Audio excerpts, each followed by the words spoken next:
Selamat malam, rekan-rekan. Panggilannya apa ya, Mbak ya? Rekan-rekan boleh Oh biar iya, kayak sebaya gitu ya, ya, Pak ya. oke. Sebaya ya. Padahal saya udah ada cucunya. Baik, terima kasih. Kita sama-sama belajar. Jadi selamat malam rekan-rekan dimanapun Anda berada. Kita jumpa kembali karena bulan lalu juga sama materinya lebih dasar lagi, yaitu mengintip laporan keuangan. Sebetulnya ini adalah seperti kelanjutannya ya, kelanjutan dari yang bulan lalu.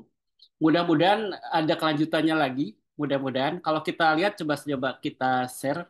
Saya share materinya sebentar.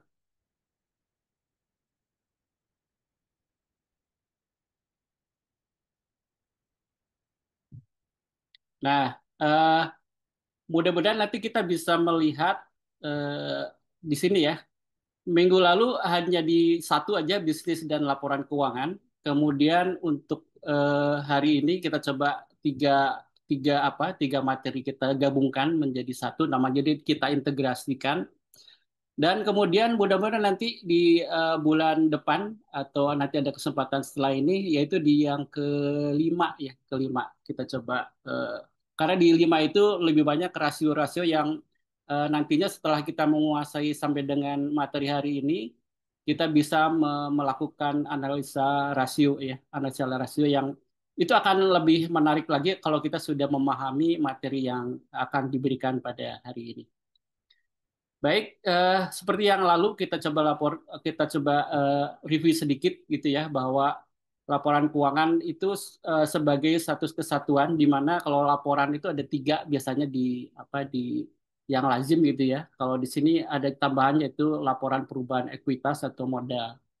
Yang pertama biasanya yang disebut dengan laporan neraca. Laporan neraca itu adalah sepanjang apa ya sampai dengan biasanya sampai dengan 31 Desember 2023 itu. Kemudian setelah itu laporan lugi raba itu biasanya satu periode misalnya per tahun 2024 saja, misalnya satu range sepanjang tahun 2024. Demikian pula laporan arus kas dan demikian pula laporan perubahan ekuitas.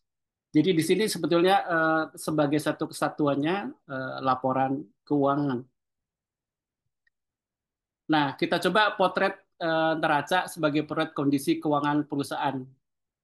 Eh, Mudah-mudahan ini sampai 745 ya. Setelah itu kita coba tanya jawab atau sebetulnya mungkin nanti kita kalau ada yang kurang kita coba di sela-selanya nanti bisa langsung ditanyakan. Jadi kita coba dengan neraca dulu ya, mungkin yang kemarin garis besarnya. Jadi proses belajarnya seperti ini rekan-rekan. Yang lalu itu adalah kerangka besarnya. Sekarang kita coba perdalam dengan detail. Nah, nanti mudah-mudahan rekan-rekan tergerak atau terangsang untuk lebih mendetailkannya lagi gitu.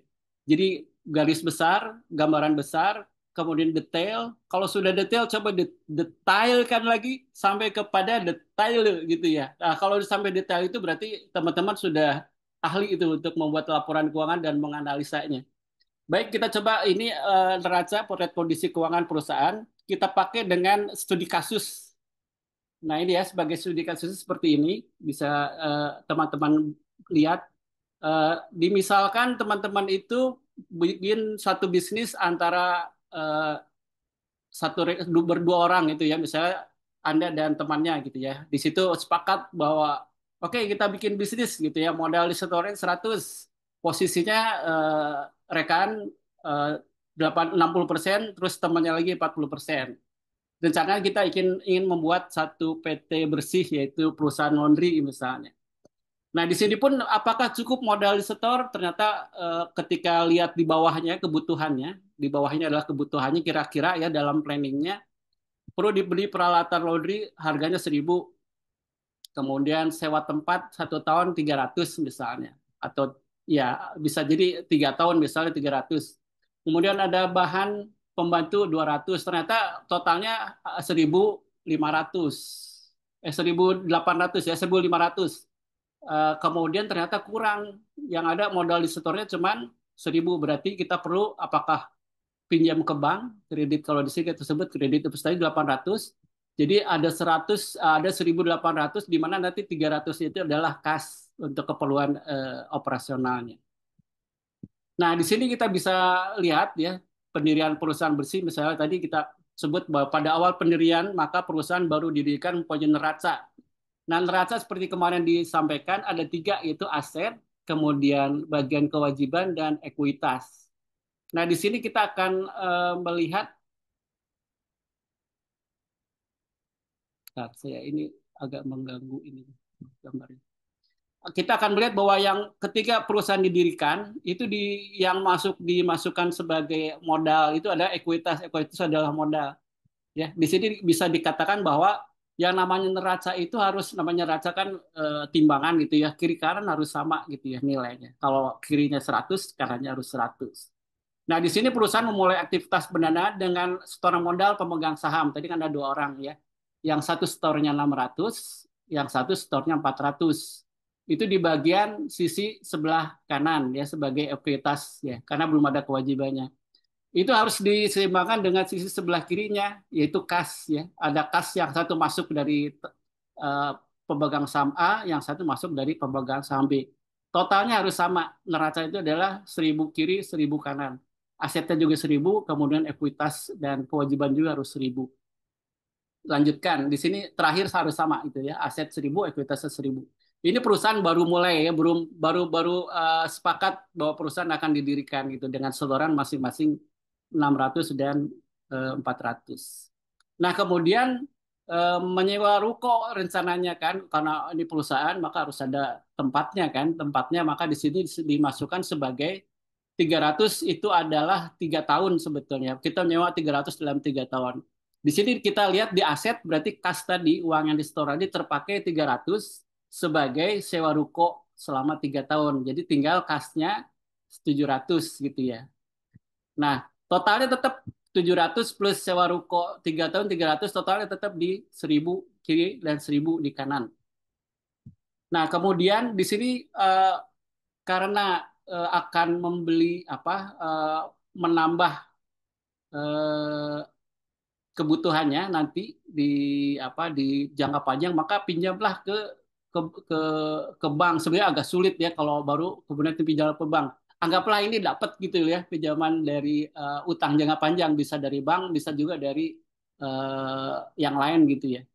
Nah, di sini akan tambah ketika ada kewajiban. Berarti kan kalau hutang itu ada kewajiban jangka panjang di sebelah kanan 800, maka masuk uang utang itu ke dalam kas. Jadi 800 juga gitu. Jadi ini totalnya harusnya bukan 1.000 ya. Totalnya itu harusnya 1.800. Ini salah di bawahnya. Ini harusnya totalnya 1.800 karena aset plus kas ada 1.500 ditambah sewa ruko 300. Berarti harusnya 1.800. Di sini ada pinjaman 800, sedangkan modal adalah 1.000 gitu ya. Nah, sama juga di sini total seperti ini. Ah, ini udah betul, udah revisi. Nah, kemudian tadi disebut bahwa setelah sewa tadi, maka kita beli peralatan laundry. Peralatan laundry itu sebesar 1.100. Nah, sehingga kebutuhan terakhirnya adalah kasnya tinggal 400 karena 1.100 digunakan untuk pembelian laundry. Sebelah sisi kanannya tetap di 1.800. Di sini yang berubah adalah dari asetnya ya, dari kas karena uang cash itu dibelikan menjadi bahan alat peralatan laundry. Nah, di sini juga sama ada persediaan, kemudian persediaan juga sama. Kita butuh persediaan 200, ternyata bisa bisa utang gitu ya, utang 200. Makanya di sini kewajiban masukkan 200, kemudian persediaan masuk ke aset 200, totalnya menjadi 2.000 karena ada penambahan penambahan utang 200 gitu ya untuk membeli persediaan. Nah, terakhir seperti ini. Jadi setelah tadi duduk-duduk, nah ini akhirnya seperti ini. Pada aset kaset tinggal 400, ada persediaan tadi kita beli 200, sewa ruko 300, peralatan laundry-nya 1.100. Itu dibeli atau dibiayai oleh semuanya ini totalnya 2.000. 2.000 ini dibiayai oleh pertama modal disetor 1.000, utang bank jangka panjang 800 dan utang dagang 200 gitu. Jadi sederhananya aset ini itu harus dibiayai oleh sebelah kanannya, dibiayai oleh utang atau dibiayai oleh modal sendiri. Ya, demikian ya. Jadi bagian kiri itu menunjukkan aset yang dimiliki, itu yang dimiliki itu dari apa? Itu dari sumbernya dananya dari mana? Bisa dari modal, bisa dari utang jangka panjang dari bank misalnya dalam 3 tahun atau 4 tahun. Kemudian nanti ada utang dagang. Utang dagang itu biasanya oke bayarnya nanti per bulan atau per 3 bulan bisa jadi itu tergantung. Nah demikian ya untuk salah satu gambaran dari neraca.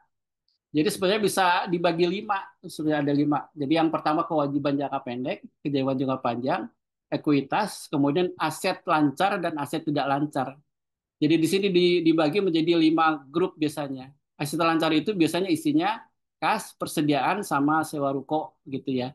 Kemudian aset tidak lancar itu adalah peralatan laundry misalnya, peralatan atau mesin atau kendaraan biasanya masuk kepada aset tidak lancar atau kewajiban tadi ya, kewajiban jangka pendek tadi utang dagang, kewajiban jangka panjang utang bank gitu ya. Biasanya jangka waktu 3 tahun atau 5 tahun. Kemudian ada equity atau modal di store 1.000.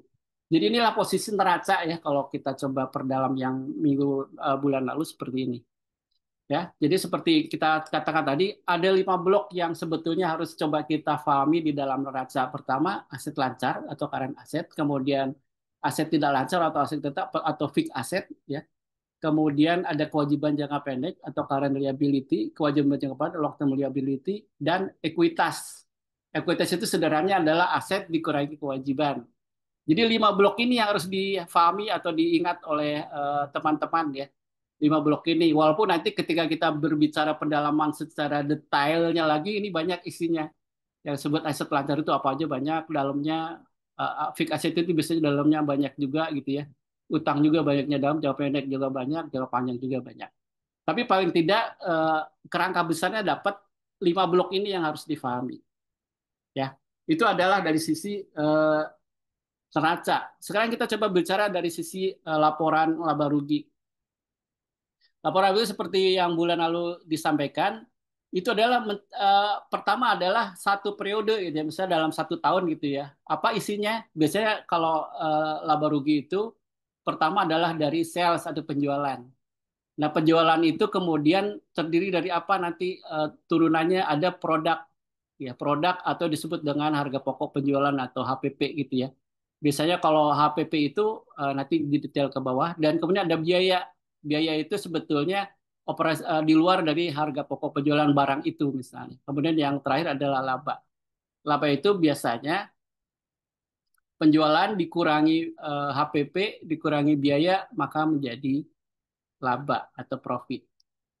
Nah, kemudian yang kita coba membahas dari penjualan itu ada di akunting itu ada dua, akuntansi berbasis kas dan berbasis akrual. Nah, ini biasanya perlu difahami oleh secara umumnya gitu ya, secara garis besarnya ini harus coba difahami karena biasanya di sini yang sering agak miss gitu ya.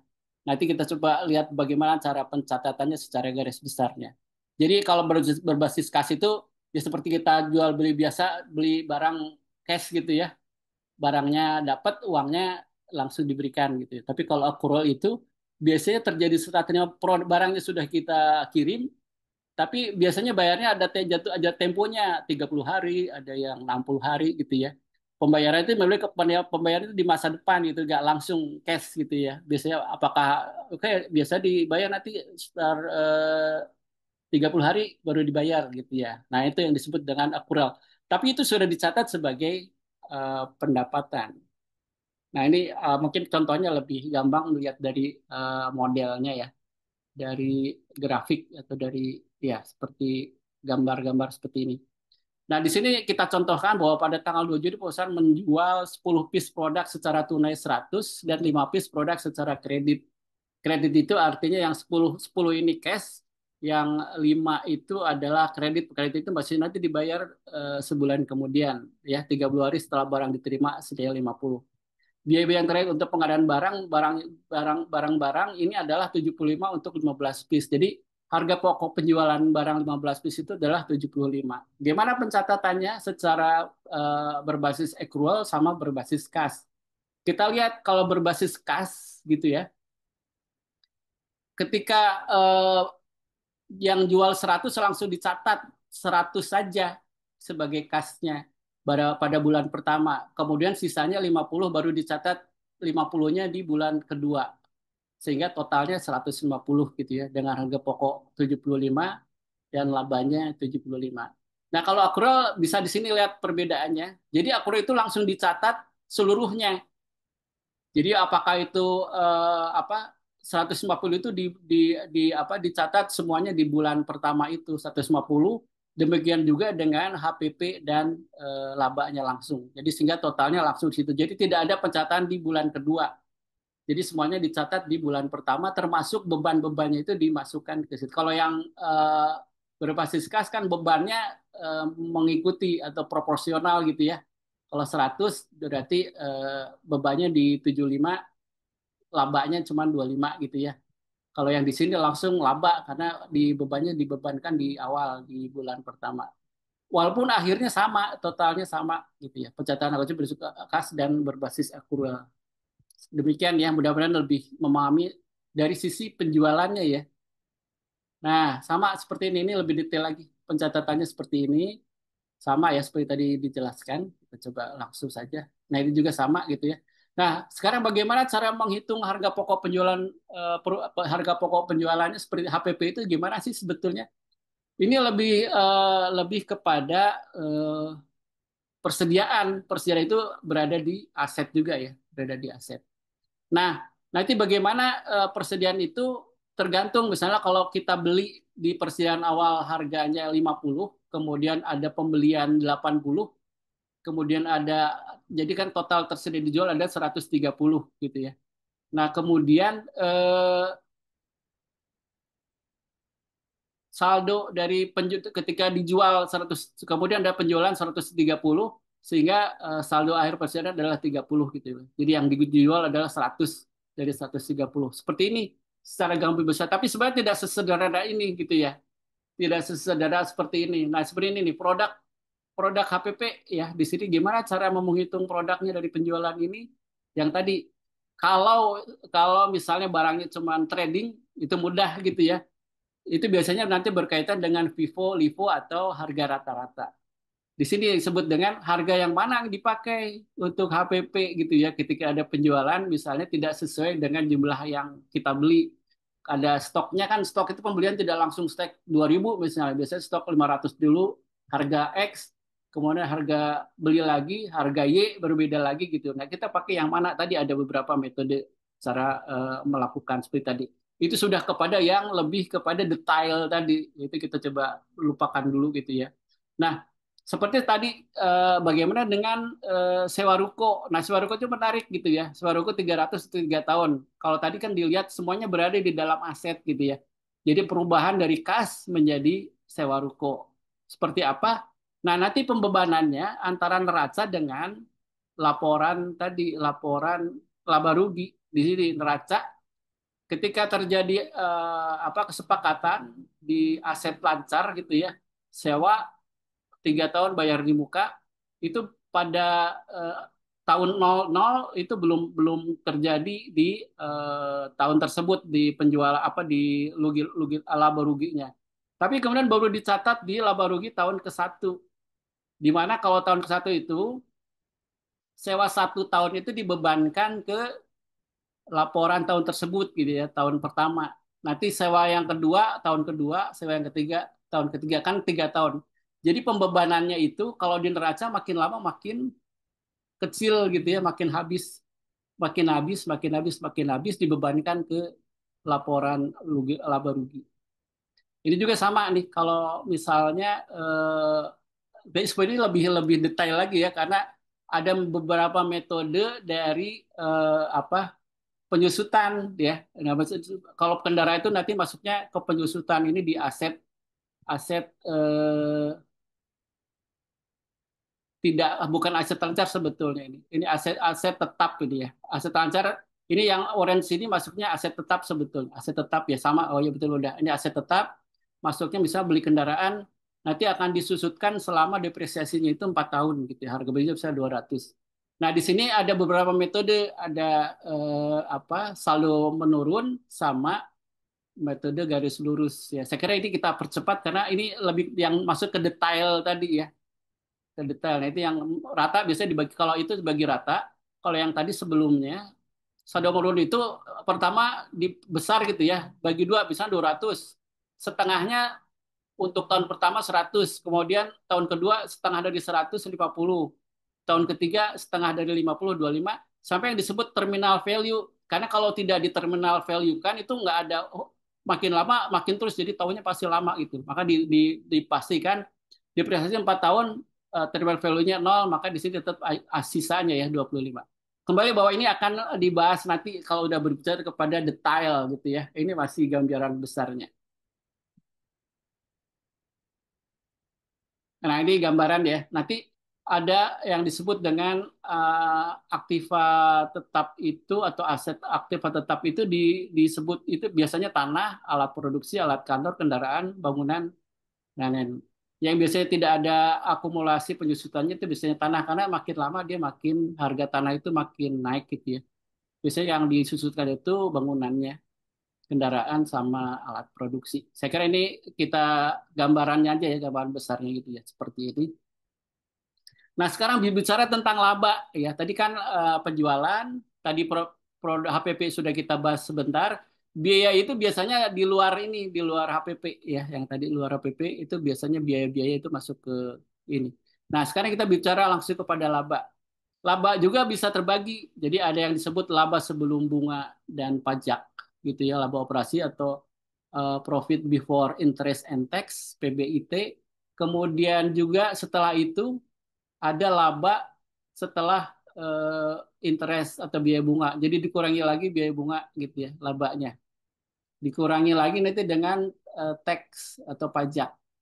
Jadi sebetulnya yang paling laba bersih itu ya ini setelah bunga dan setelah dikurangi bunga dan pajak. Bisa di laba ini.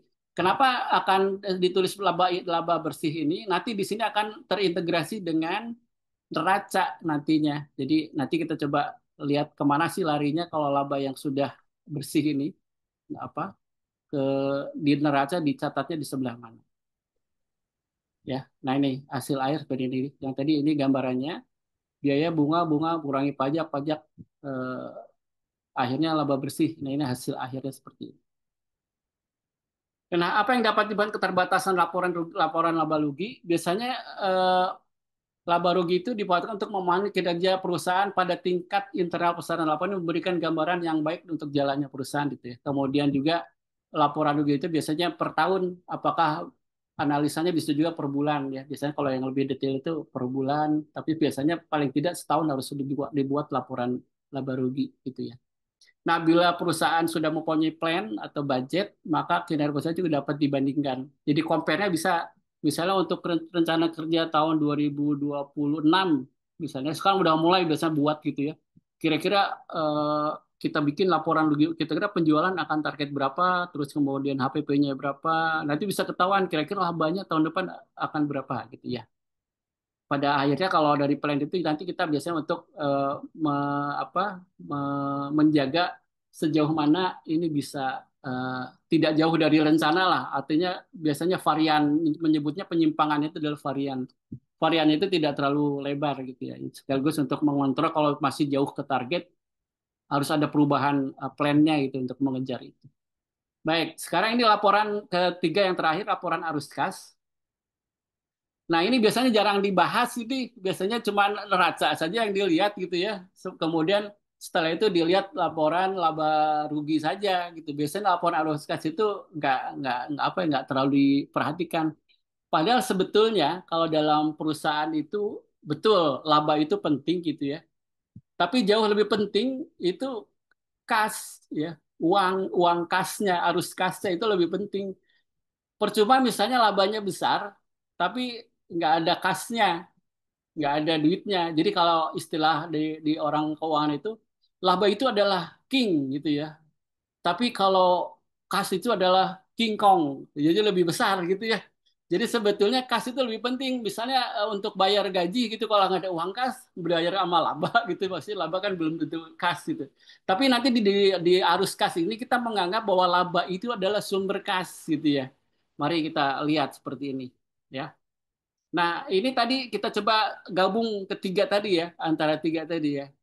Nah, di sini ketika berbicara laba, laba itu dari penjualan, dari laporan rugi laba, itu langsung masuknya ke laba di neraca di bagian biasanya kalau di neraca itu modal plus RE yaitu return earning yaitu laba ditahan. Laba ditahan itu didapat dari mana? Nanti kita bahas ya, dapatnya dari mana. Tapi yang jelas adalah penjumlahan laba tahun sebelumnya ditambah laba saat ini, misalnya tahun 2024 gitu ya. Biasanya laba di dalam sini ada yang namanya laba ditahan itu ada sisa laba tahun sebelumnya plus laba tahun 2000 tahun kemarin menjadi RE gitu ya. R itu rating ini laba ditahan. Nah, biasanya kalau semakin besar ini itu berarti perusahaan ini semakin bagus gitu ya. Tapi kalau ke sini rugi bukan laba, nanti akan mengurangi modal gitu ya. Oke. Nah, tadi saya disebutkan bahwa laba itu dianggap sebagai kondisi idealnya itu laba itu adalah kas gitu ya. Karena disebut laba itu kan pasti itu adalah bagian yang harusnya bisa menjadi kas. Nah, dari mana laba ini bergerak? Nah, di sini sebetulnya ada namanya arus operasional. Kondisi aktualnya itu seperti ini. Jadi laba misalnya ada piutang. Piutang itu berarti kas yang digunakan keluar gitu ya. Kemudian ada utang. Utang itu adalah piutang itu adalah yang masuk ya. Ini keluar masuk itu adalah yang masuk, uang kas masuk. Utang itu harus dibayar berarti kas keluar. Persediaan itu berarti kasnya keluar, kemudian biaya belum dibayar, itu kas dari mana? Ini harus dibayar. Persediaannya bisa masuk gitu ya. Nah, biaya dibayar di muka itu masuk ke uang yang keluar gitu. Kalau yang belum dibayar itu dianggap ada biaya yang masuk gitu, tapi belum dikeluarkan. Ini disebut sebagai arus kas operasi ya. Arus kas operasi ini adalah kondisi aktual. Nah, seperti apa posisinya? Seperti ini misalnya konsentrasi piutang. Piutang dagang di sini sebetulnya seperti dia. Piutang dagang awal seperti apa? Kemudian ada penjualan ya. Penjualan itu kan berarti ada penambahan utang. Biasanya kan kalau jualnya nggak cash gitu biasanya tambah utang, maka tersedia untuk ditagih ya. Ditagih ketika pembayaran piutang itu akan masuk menjadi piutang dagang akhir. Yang ini berarti masuk ke sini. Nah, disinilah yang disebut dengan aktivitas operasi. Kita lihat lagi yang apa lagi. Nah, seperti ini transaksi kredit misalnya, penjualan piutang segini, terus penjualan. Penjualan ini nggak langsung dibayar, sehingga terakumulasi piutangnya itu jadi nambah kan, antara piutang yang awal ditambah penjualan yang belum juga menjadi kas. Nah, ketika ada pembayaran, maka di sini disebut penerimaan.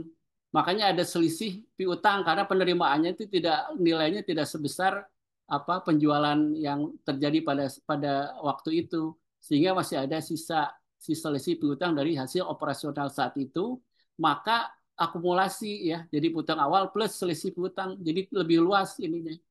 Yang bagus kan sebetulnya piutangnya semakin kecil sehingga kasnya akan semakin banyak gitu ya. Nah, ini juga sama nih ya. Laba, penggunaan dana, selisih piutang, sumber dana, sama ini juga. Nah, di sini ada summary-nya. Jadi kalau selisih aset lancar non kas, nah, di sini ya, aset lancar non kas, sama selisih kewajiban lancar. Nah, di sini jika penggunaan dana menjadi positif, ya, kemudian jika sumber menjadi eh, apa? Ini kurang nih. Menjadi sumber dana menjadi negatif, bertambah kecil. Sama selisih kewajiban lancar juga seperti itu.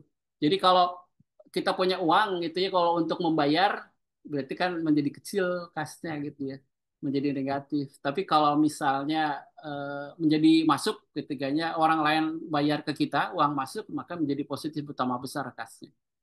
Seperti itu ya. Nah ini kesimpulannya bahwa di sini kita lihat nanti investasinya di mana aja aliran dana sama perubahan posisi neraca seperti ini. Nah, di sini kembali bahwa ini sudah kepada detail gitu ya. Paling tidak ada gambaran itu kita lihat bahwa setiap proses di arus kas gitu, laporan arus kas itu berdampak kepada neracanya. Sama juga ya. Jadi ada sebut sebagai sumber dana dan juga sebagai pengeluaran gitu ya. Nah, ini sama nih. Kalau kredit masuk gitu ya ke apa ke liability. Kalau dilunas berarti keluarnya ke sini, tapi nanti masuknya ke kas, gitu ya. seperti itu. Jadi ini gambaran skemanya. Nanti bisa diperdalam ya, kita bisa perdalam lebih dalam lagi di detail ya, lebih detail lagi masing-masing bisa ada kasusnya. Karena lebih enak pakai kasus gitu kalau cuma gambar-gambar gini apa sih ini keluar masuk gitu ya. Nanti mudah-mudahan kita bisa belajar dengan kasus ya untuk proses-proses seperti ini. Nah, ini di akhirnya seperti ini ya. Jadi laporan USKAS metode tidak langsung itu seperti ini. Tadi yang disebut laba dianggap sebagai kas gitu ya. Nanti ada selisih aset lancar, selisih kewajiban lancar. Jadi kalau ada yang berdampak positif dan ada yang berdampak negatif. Kalau terhadap kas itu mengurangi kas berarti berdampak apa negatif. Tapi kalau ada pembayaran berarti kan ada uang masuk berarti berdampak positif. Demikian juga. Nah, di sini ada catatan depresiasi kenapa menambah gitu ya, menambah apa menambah kas itu kan nanti ada ceritanya lagi depresiasi itu ada sebenarnya uang kita gitu ya tapi bukan dalam bentuk kas gitu ya makanya disebut di sini dimasukkan ke bagian dari kas. Nah kemudian di sini disebut dengan nanti ada kas aktivitas investasi dan kas aktivitas pendanaan.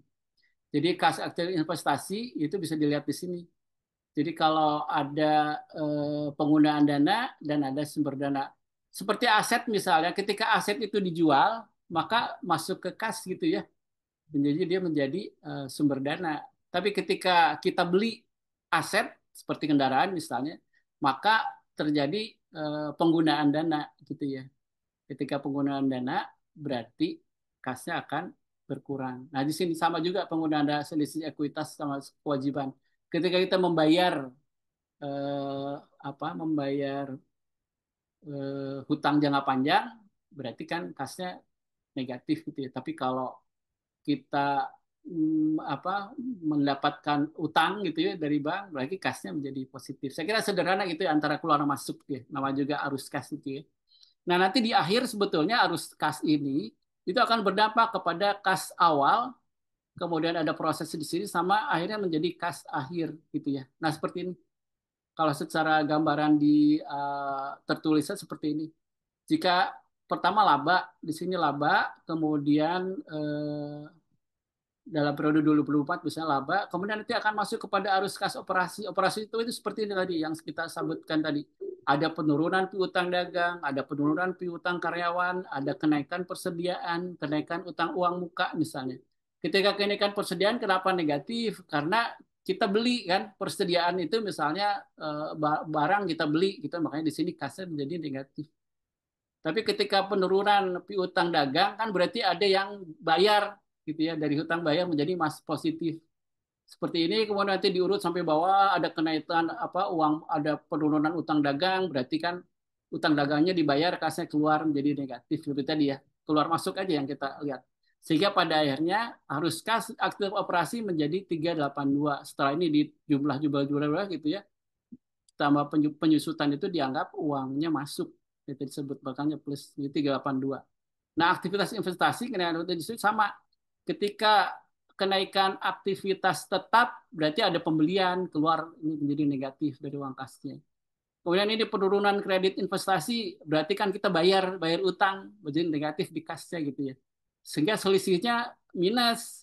Tapi karena ada kas awal berarti masih positif kas akhirnya. Seperti demikian ya penjelasannya. Ini lebih detail lagi, tapi sama kalau ini dengan angka. Nah, bagaimana sekarang kas itu dihubungkan dengan bisnis life cycle? Jadi kalau di startup itu biasanya penjualannya masih kecil ya karena baru. Tapi kemudian di tahap grow, tumbuh, kemudian akan naik. Dan di maturity itu udah matang sekali, biasanya paling tinggi di penjualannya. Kemudian penurun, ada decline di sini penurunan. Demikian juga untuk laba. Biasanya di startup itu, atau yang baru mulai, itu pasti minus. Karena belum ada penjualan kan. Labanya biasanya minus di sini nih. Apakah tahun pertama atau kedua gitu ya. Nah, laba itu baru naik ketika di proses matang, maturity. Artinya semua penjualan sudah tinggi, kemudian biaya-biaya juga mungkin bisa lebih efisien sehingga seiring, tapi turun lagi seiring dengan decline di sini. Nah, bagaimana dengan arus kas? Sama kas juga. Di awal itu kan kita butuh kas banyak ya karena baru mulai gitu di startup itu semuanya harus beli beli beli seperti tadi laundry itu kan beli peralatan, beli persediaan itu berarti di sini masih di bawah gitu ya arus kasnya. Tapi kemudian ada penjualan, penjualan naik naik naik di maturity akan naik juga arus kasnya di atas itu berdasarkan waktu ya. Nah di sini ya gambaran besar bagaimana bisnis life cycle itu sangat berpengaruh terhadap apa laporan arus kas. Nah ini sama nih saraf seperti apa. Saya kira penjelasan tadi cukup menjelaskan. Nah, bagaimana problem likuiditas? Yaitu biasanya gimana perusahaan dapat mengalami problem cash flow bila pertama pembayaran piutang oleh nasabah terlambat. Ya, harusnya 30 hari, ternyata mundur sampai 60 hari. Berarti sebetulnya kita membiayai mereka 30 hari gitu. Dan kita harus menambah kas kita kan untuk operasional kalau tidak masuk uang kasnya itu. Kemudian pembayaran hutang pada supplier dipercepat. Ya ini kebagusan sih, biasanya nggak ada yang seperti ini. Misalnya supplier harusnya 30 hari, 10 hari udah kita bayar gitu ya. Padahal sebenarnya bisa diperpanjang sampai 30 hari. Nah itu juga akan jadi problem cash flow-nya nanti. Kemudian jumlah persediaan meningkat, nah itu masalah. Jadi kalau persediaannya kebanyakan, berarti kan uang matinya, uang cash-nya itu ada di persediaan, sehingga cash-nya menjadi kecil. Kalau misalnya persediaan ini tidak terjual, lama-lama akan case-nya akan minus gitu, akan berpengaruh masalah di sulanya. Nah, kemudian lain-lain seperti pembayaran di muka, alokasi teks dan interest segala macam ya. Nah, sekarang kita berbicara tentang bagaimana integrasi ketiganya. Ya, mudah-mudahan nanti pas waktunya ya. Pertama kita berbicara laporan laba rugi di sebelah kiri. Kan ada penjualan tadi, ada produk, kemudian ada biaya dan menghasilkan laba. Nah, ternyata laba itu yang kita pakai untuk laba di laporan arus kas sebagai awal yang tadi disebut sebagai laba identik dengan sumber kas kan ya. Nah, kemudian juga masuk kepada yang dinamanya laba perubahan ekuitas ini tambahan gitu ya. Biasanya perubahan ekuitas itu ditulis di sini. Laba bersih gitu ya. Ah, gimana kita jelaskan satu-satu mulai dari eh, laba yang tadi udah dijelaskan ya, laba itu sebagai bagian dari sumber daripada kas. Nanti dimasukkan lagi arus kas operasional yang tadi kan yang dalam periode 1 tahun itu apa saja kan ada beli barang, jual barang, beli persediaan, bayar utang gitu ya. Nah, kemudian kas investasi tadi misalnya kita investasi untuk beli kendaraan mesin, beli apa gitu ya. Kemudian kas aktivitas pendanaan sama, misalnya uangnya kurang, kita pinjam ke pihak ketiga gitu ya atau ke bank misalnya. Nah, kemudian di sini disebut arus kas yang tadi. Jadi kas awal ditambah dengan atau dikurangi dengan arus kas yang terjadi di proses ini menjadi kas akhir. Nah, kas akhir inilah sebetulnya nanti sama dengan di neraca. Dalam aset lancar kan ada kas tuh. Nah, disitulah nyambungnya dari laporan arus kas kepada neraca. Nah, kemudian dari laba tadi juga masuk ke laba bersih di laporan perubahan ekuitas. Perubahan itu perubahan di modal ya, di ekuitas itu modal. Nah, laba bersih itu biasanya dikurangi dividen. Misalnya, oh ini tahun ini laba, tahun 2024 laba 1.000 misalnya.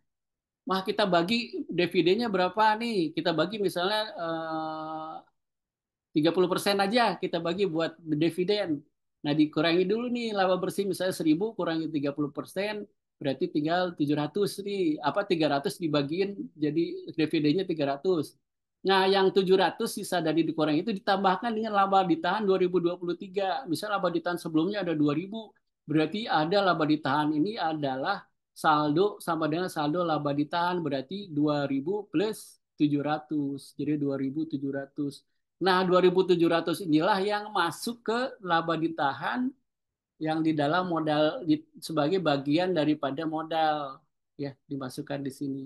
Nah, di sini berarti semakin besar laba ditahan di satu neraca ini, maka untuk ekspansi untuk pengembangannya semakin banyak nih. Jadi kita nggak perlu lagi bisa jadi misalnya kewajiban jangka panjang itu tidak perlu ditambah karena kita pakai untuk pengembangan itu dari laba ditahan gitu ya.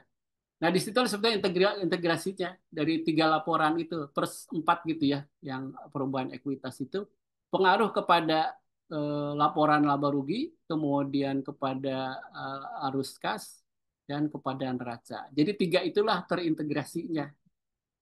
Baik, sejauh mana laporan keuangan dapat diandalkan?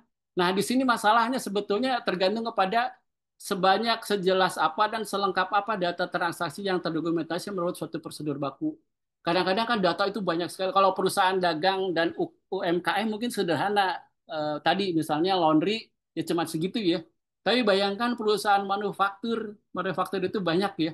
Karena di situ juga tidak hanya persediaan itu bisa jadi persediaan apa yang disebut dengan barang mentah atau bahan baku plus barang setengah jadi plus barang eh, akhir plus barang jualan bilang gitu. Itu lebih lebih lebih kompleks, tapi itu bagian daripada tadi detail tadi ya. Tapi jangan dipikir, tapi begitu rumitnya kalau kita pakai pada yang tadi. Kalau teman-teman ingin lebih mendetailkan, itu banyak ragamnya lagi tergantung bisnisnya. Kalau perusahaan dagang atau trading ya cuman pindahin barang aja kan, sebetulnya tidak ada penambahan. Tapi kalau manufaktur itu mulai dari bahan baku diolah menjadi setengah jadi, menjadi bahan jadi gitu ya, plus barang yang siap dijual gitu ya, itu beda lagi. Baik, kemudian yang kedua adalah menginterpretasikan data transaksi tersebut menurut kaidah akuntansi. Nah, ini ada apa PSAK-nya gitu ya, ada peraturan apa standar akuntansinya sebetulnya kalau yang disebut dengan finance akuntansi keuangan itu ada. Kemudian yang ketiga menyajikan hasil pengelolaan tersebut pada format laporan keuangan yang standar, ya, yang tadi standar. Saya kira udah banyak sekali ini pertanyaannya. Eh, Mbak Kitsa, kita langsung aja tanya jawab ya. Ini kita lewatin aja. Terima kasih. Boleh, Pak. Ya, kita silakan mau dibaca atau saya baca? Baca aja ya. Coba kita lihat. Oke. Boleh, kalau Bapak mau pilih boleh atau gimana? Oh ya, boleh nggak apa-apa. Mulai dari atas saja, Mbak. Ada.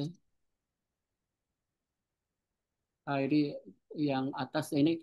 Apabila pemilik saham pakai uang perusahaan untuk keperluan pribadi masuk ke dalam pelaporan apologi atau perubahan ekuitas, apakah mereka?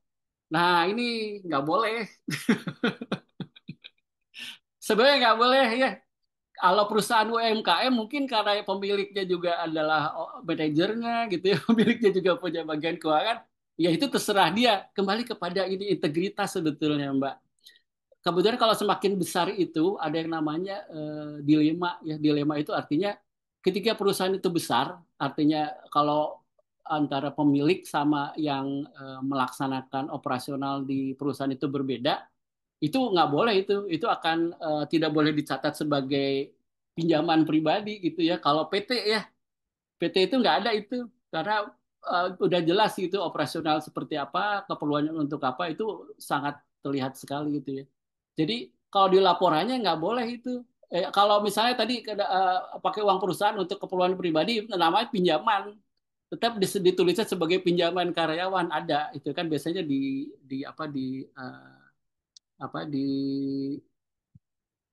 rugi laba itu ada tuh di situ. Biasanya kalau pinjaman jangka panjang berarti masuk juga ke neraca pinjamannya gitu. Tetap bisa dicatat itu sebagai pinjaman karyawan ya. Tapi tidak merubah ekuitas kecuali ya si pemiliknya itu juga merangkap sebagai direkturnya. Biasanya di akhir itu ya udah utang saya masukinlah ke mengurangi dividen, ya udah dari dividennya aja kita kurangi. Dan biasanya banyak Mbak, biasanya seperti itu.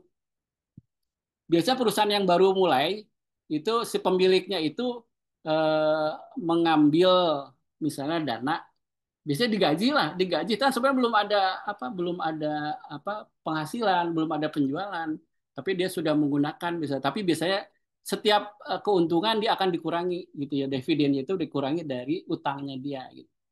Itu ada biasanya kesepakatan juga itu. Tapi paling nggak itu tercatat sebagai tetap sebagai pinjaman itu, nggak sebagai gimana kalau perusahaannya rugi terus dia minjam terus, ya nggak boleh lah gitu ya. Kan biasanya ada tuh, ah, ini rugi terus saya nggak apa-apa lah pinjam terus, itu ya nggak boleh diambil, karena kan tetap ada 1 tahun biasanya nggak boleh, itu setahun itu harus selesai. Apakah itu dia harus mengembalikan atau yang menutup utangnya itu. Kalau direksi sebetulnya biasanya per bulan dipotong kan, potong potong potong, oke kita potong biasanya gini. Kalau ya, waktu saya lakukan, misalnya gajinya dia 10 juta, itu boleh pinjam itu maksimum 30% dari gajinya, nggak boleh lebih. sama kan sebenarnya perusahaan juga kalau modalnya segitu, omsetnya berapa gitu, maksimum berapa. Nanti itu dianalisa rasio. Insya Allah bulan depan kita coba bahas itu. Sama boleh aja Mbak. Biasanya kalau karyawan itu maksimum 30% dari gaji tiap bulannya.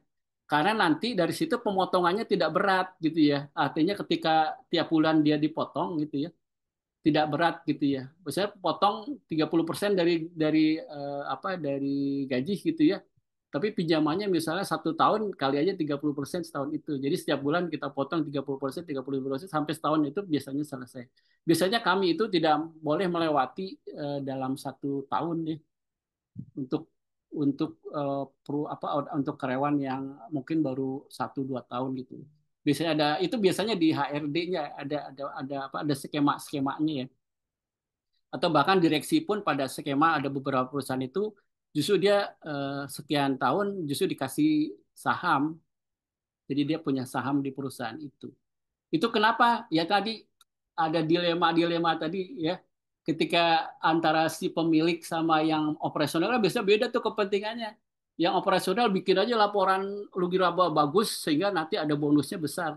Tapi ketika dihitung ulang lagi ternyata tidak sebesar yang dilaporkan. Banyak kan, banyak sekali kasus-kasus seperti itu karena tadi antara direksi sama si pemegang saham itu nggak nyambung gitu ya. Baik, kemudian pertanyaan selanjutnya, kalau pemilik saham pakai uang perusahaan buat keperluan ya tadi udah ya, dan nggak masuk ke laporan laba rugi karena bukan biaya operasional perusahaan, itu namanya Itu membantu menjawab pertanyaan uh, sebelumnya sih, Pak. ya, ya ini betul. Cuman sebetulnya kalau PT itu nggak boleh. Kalau privé itu biasanya kalau nggak salah di CV ya, di CV boleh masih bisa itu kalau pemilik saham gitu ya, pakai uang perusahaan keperluan pribadi. Biasanya itu di RUPS biasanya kalau di PT. Oke, ini gimana deh? Atau dia biasanya oke saya jual saham saya aja gitu sehingga tidak perlu minjem karena untuk keperluan pribadi. Atau bisa ada perjanjian, oke dividennya harus dapatnya 100 karena dia udah nyicil gitu ya setiap itunya biasanya pakai perkiraan Mbak biasanya kalau di situ perusahaan gitu kira-kira dia akan kan ada planning nih kira-kira akan pembagian saham dari laba 30%-nya dapatnya berapa gitu ya ketika oke saya ini dong bisa itu ya sebut sebagai pinjaman gitu tapi akhir bayarnya dari ketika EURUPS dia dapat dividennya mungkin nggak dapat gitu karena sudah diambil sebelumnya betul namanya privé gitu ya pengambilan pribadi tapi kalau di PT itu agak sulit pertanggungjawabannya. Tapi kalau untuk CV kayaknya sih bisa masih boleh ya karena biasanya CV itu lebih kecil gitu ya. Tapi sebetulnya harusnya ini dihindari ya karena hal-hal seperti ini biasanya menjadi bagian yang tadi antara trust ya kembali kepada percaya atau enggak gitu ya. Ketika ini kok duitnya diambil dulu. Nanti kalau secara arus kas itu bahaya itu. Bisa jadi kasnya nggak ada karena diambilin terus uangnya. Itu ya Mbak ya. Kalau setepangat saya itu nggak boleh, nggak ada privé di PT itu nggak ada privé. Kemudian untuk menjaga likuiditas pembayaran utang sebaiknya bagaimana tadi setelah disebut mempercepat dari jatuh tempo kurang tepat apakah lebih baik saat sesuai jatuh tempo atau iya sebetulnya tadi kan yang disebut accrual kemudian hubungannya accrual basis itu kan kalau kalau kita punya barang dijual kembali tadi yang lebih jadi king kong itu adalah cash Mbak. Sebetulnya kalau bisnis itu lebih cepat cash itu lebih bagus. Jadi kita nggak perlu pinjam uang. Kan banyak sekarang tuh kalau beli mobil, ya kali yang gampang sih mobil. Oke, bayar dulu, nanti inden. Wah itu enak banget itu. Dia nggak perlu modal karena udah dimodalin oleh si pelanggan. Wah kalau seperti itu udah enak sekali tuh bisnis pasti akan terus itu. Kebanyakan kan sebetulnya ngutangnya dulu yang besar gitu ya, bayarnya justru susah. Nah itu yang kasihan adalah perusahaannya karena perusahaan tidak punya cash. Betapa cash itu menjadi king kong gitu ya. Nanti bayar gaji gimana? Beli bahan baku gimana? Nggak ada uang cash gitu ya. Jadi betul tadi kalau menjaga likuiditas itu menjadi liquid itu kalau uang kasnya itu ya lebih besar daripada kewajibannya. Nah, nanti di analisa rasio ada tuh. Insya Allah nanti bulan depan ya kita coba analisa rasio yang harus dijaga nih. Likuiditas misalnya ya tadi selama kasnya itu lebih besar daripada kewajiban lancarnya, nah itu bagus. Tapi kalau tidak, berarti kita akan membiayai itu. Diambil apakah nanti kita pinjam ke bank? Kan ada tuh di bank namanya pinjaman modal kerja gitu ya. Modal kerja itu ya tadi untuk menutupi gap cash yang kita nggak dapat gitu ya. Misalnya kita bayar ke supplier 30 hari, tapi kita jualannya baru masuk uangnya 60 hari. Berarti 30 hari itu harus dibayari oleh utang gitu. Nah, ini di detail tadi, detail tadi ya, lebih detail lagi kita bicara di situ. Kemudian perbedaan antara laporan keuangan terintegrasi dan laporan konvensional. Sebetulnya terintegrasi itu yang tadi kita mencoba melihat satu laporan apa itu sebenarnya kalau laporan rugi laba itu labanya itu akan dicatat di mana gitu loh. Oh ternyata dicatat di neraca di bagian modal kan di situ kan yang tadi. Nah kemudian dari laporan kasnya dari mana? Oh ternyata kas terakhir itu diambil itu harus sama dengan laporan yang ada di apa di neraca di kasnya gitu. Nah, itu model integrasinya. Jadi kita melihatnya itu tidak hanya sebelah-sebelah gitu. Sebenarnya cara mengoreksi juga gitu loh. Kalau internet kok beda sih antara laba di sini dengan laba ditahan gitu ya. Perbedaannya di mana? Gitu. Ternyata di sini labanya bagus, tapi di laba ditahannya menjadi negatif misalnya. Kenapa bisa seperti itu? Jadi salah satu mengintegrasikan itu kita coba melihat antara ketiga apa laporan itu sebenarnya kita integrasikan. Integrasikan itu apa sebetulnya bahwa ini berdampak ke sini gitu, ini dampak ke sini gitu. Ini nyambung terintegrasi itu nyambung ya, tersambungkan di mana aja sambungnya laba misalnya tadi laba itu adalah menyambung di laporan laba rugi, menyambung juga di neraca, menyambung juga di arus kas gitu ya, menyambung juga di eh, laporan apa eh, modalnya, ekuitasnya. Jadi di empat itu sebenarnya yang bisa mengintegrasikan itu adalah laba sebetulnya. Laba itu. Jadi makanya bentuk laporannya lagi harus detail dan harus akurat gitu ya datanya. Makanya kalau data Jawa akan mudah melakukan itu. Oke, Pak. Tadi ada yang bertanya raise hands. Mungkin kalau nggak salah Femus. Oh iya, silahkan sebelum dilanjutkan ke pertanyaan ini ya. Karena ini baru ada sampai banyak nih. 16 baru terjawab mungkin 5 gitu. Oke, silakan, silakan. Baik, selamat malam Pak Didi. Mohon maaf Selamat malam. sebelumnya, saya belum bisa on cam karena ada kendala di sinyal. Sebelumnya terima kasih untuk kesempatan yang diberikan kepada saya. Saya mau izin bertanya Pak, mengenai depresiasi. Itu kan Ya, terdapat umur ekonomis nih Pak. Umur ya. ekonomis setiap aset tetap itu apakah ada pedomannya atau ditentukan oleh masing-masing perusahaan karena kan itu kan akan berhubungan dengan dasar penghitungannya yang double Ya. declining atau garis lurus begitu. Terima Oke. kasih Pak. Baik, terima kasih. Mudah-mudahan bisa menjawab. Biasanya patokannya dari pajak, Mbak. Mbak lagi, Mas. Biasanya di pajak itu ada aturan depresiasinya. Mungkin kita boleh melakukan sendiri, tapi nanti oleh orang pajak akan dikoreksi depresiasi tersebut. Misalnya bangunan gitu ya. Bangunan itu maksimum berapa tahun gitu loh. Bangunan juga ada macam-macamnya, Mas. Kemudian kendaraan juga depresiasinya itu ada macam-macamnya juga. Ada misalnya kendaraan itu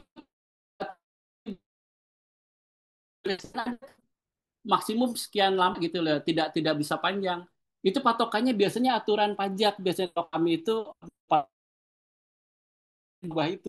Misalnya bangunan itu depresiasinya maksimum berapa gitu ya, berapa tahun, misalnya bisa 10 tahun gitu ya. Nanti ada juga kalau di depresiasi di mesin, Mas.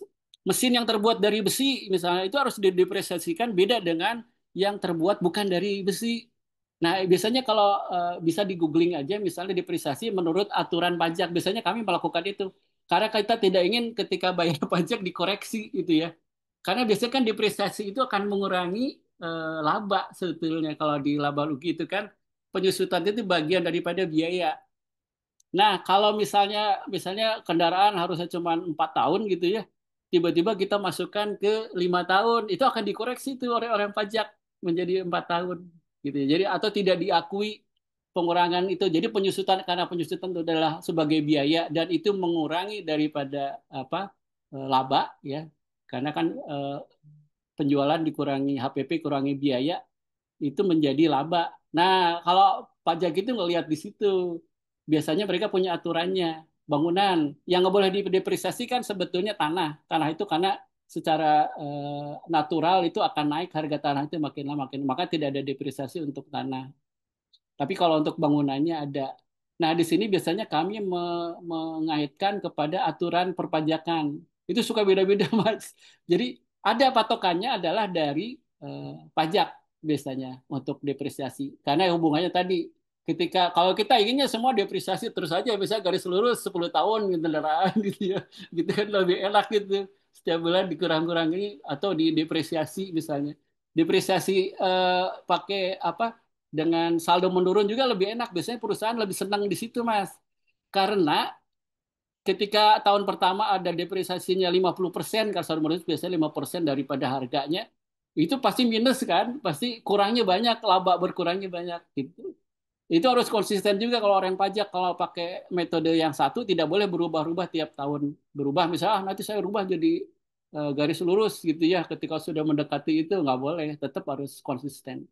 Jadi saya ulangi, ada patokannya. Biasanya kami manggil patokan dari pajak. Biasanya pajak punya punya situ, punya tabelnya.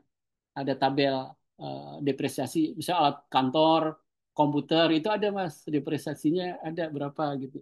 Nggak tahu sekarang seperti apa. Kalau dulu sih ada. Biasanya kami melihat tabel itu untuk melakukan membuat laporan keuangan. Mudah-mudahan bisa menjawab mas. Terima kasih Pak, sangat menjawab. Terima kasih. Sama-sama. Oke, eh, Pak, mohon maaf, waktunya sepertinya sudah habis. Ya, saya kira ini ya tadi saya sebutkan kembali sebagai closing statement. Boleh.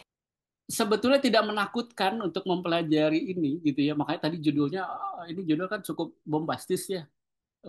Apa Pak? Saya sampai lupa tadi. Transformasi laporan keuangan terintegrasi. Makanya tidaknya integrasinya di mana Pak gitu. Sebetulnya ini bagaimana merangsang teman-teman gitu. Jangan takut untuk membaca laporan keuangan gitu loh. Semakin dilihat itu sebenarnya menjadi menarik gitu. Tadi neraca lihat aja 5 blok tadi kan. Laporan lancar, tetap, kemudian kewajiban lancar, kewajiban apa jangka pendek, jangka panjang, kemudian modal. Itu aja. Nanti isinya itu yang banyak sekali itu, terutama kalau di perusahaan saya kan di dulu di manufaktur, wah itu bisa item gitu. Satu, kalau materi barangnya cuma 5 penjualannya gampang, tapi kalau ribuan gimana cara menghitung harga pokoknya? Nah itu masalah juga. Kalau nggak pakai pakai teknologi agak sulit. Seperti itu. Jadi mudah-mudahan nanti kita lebih menarik lagi di analisis atau rasio keuangan. Mudah-mudahan ada waktu untuk bulan depan kita bertemu lagi dan tetap semangat untuk belajar dengan hati gembira. Terima kasih.